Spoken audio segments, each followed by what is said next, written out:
அசரா கார்க் என்றால் அவர் வந்து ஆராய்ச்சி நன்கு ஆராய்ச்சி செஞ்சு அறிவியல் பூர்வமான அத்தனை வழிகளையுமே வந்து விசாரிக்கக்கூடிய ஒரு அதிகாரி.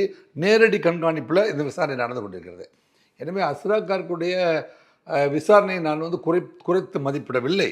ஆனால் இந்த சிஸ்டம் என்ன செய்யணும் அப்படின்னா, இந்த சிஸ்டம் வந்து இந்த மாதிரியான ஸ்கூல்லேருந்து ரயில்வே ஸ்டேஷன் போகிற வழியிலெல்லாம் பகல்லே பீட் இருந்திருக்கணும். பீட் கான்ஸ்டபிள்ஸ் இருந்திருக்கணும். இவங்களெல்லாம் வந்து மானிட்டர் பண்ணுற அளவுக்கு வந்து ஒரு சிஸ்டத்தை அங்கே கிரியேட் பண்ணியிருக்கணும். ஏன்னா நீங்கள் சொல்கிற மாதிரி இப்போ கும்மிடிப்பூண்டி, கவரப்பேட்டை இதெல்லாமே வந்து நார்த் இந்தியன்ஸ் பாப்புலேஷன்.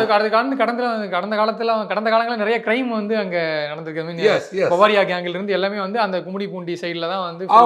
இப்போ இங்கே கவரப்பேட்டைக்கு வந்துட்டான். கவரப்பேட்டை நீங்கள் ஜனபசத்தின் கூட்டோடு அவங்க வந்து மக்களாக கும்மிடிப்பூண்டியிலேருந்து 20 கிலோமீட்டருக்கு இந்த பக்கம் வந்து உள்ள வந்து ஒரு எக்ஸ்எம்எல்ஏவே வந்து பவாரியா கொள்ளையர்கள் வந்து சுட்டுட்டு போயிட்டாங்க.